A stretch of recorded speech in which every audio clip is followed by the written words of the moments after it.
मृत्यु एक सत्य है। एक राधेश्याम नामक युवक था। स्वभाव का बड़ा ही शांत एवं सुविचारों वाला व्यक्ति था। उसका छोटा सा परिवार था जिसमें उसके माता पिता, पत्नी एवं 2 बच्चे थे। सभी से वो बेहद प्यार करता था। इसके अलावा वो कृष्ण भक्त भी था और सभी पर दया भाव रखता था।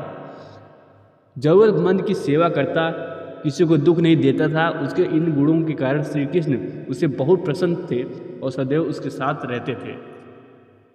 और राधे श्याम अपने कृष्ण को देख भी सकता था और बात भी कर सकता था।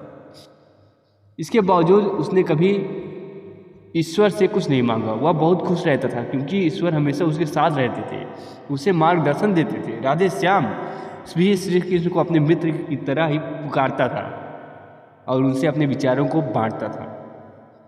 एक दिन राधे श्याम के पिता की तबीयत अचानक खराब हो गई। उन्हें अस्पताल में भर्ती किया गया।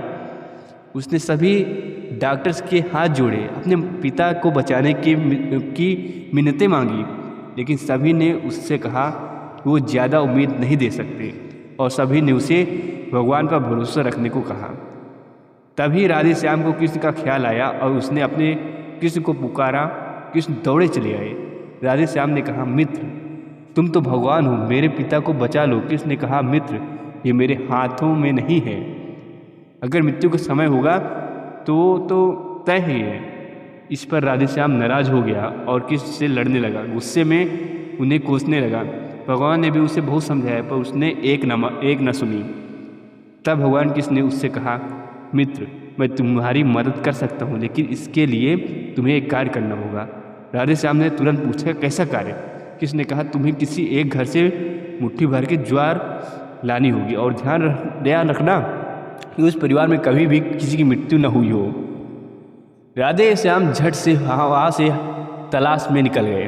उसने कई दरवाजे खटखटाए। हर घर में ज्वार तो होती है, लेकिन कोई ऐसा व्यक्ति नहीं होता जिसके घर में मृत्यु न हुई हो। किसी का पिता, किसी का भाई, किसी का दादा, किसी की कोई परिवार वाला मर गया होता है। जब उसे कोई नहीं मिला तब उसे इस बात का एहसास हुआ कि मृत्यु एक अटल सत्य है। इसका सामना सभी को करना होता है, इससे कोई नहीं भाग सकता। और वो अपने व्यवहार के लिए किसी से क्षमा मांगता है और निर्णय लेता है जब तक उसके पिता जीवित है उनकी सेवा करेगा। थोड़े दिनों के बाद राधे श्याम के पिता स्वर्ग सिधार जाते हैं। उसे दुख तो होता है, लेकिन ईश्वर की दी उस सीख के कारण उसका मन शांत रहता है। दोस्तों, इस प्रकार हम सभी को इस सच को स्वीकार करना चाहिए कि मृत्यु एक अटल सत्य है, उसे नकारा नहीं जा सकता।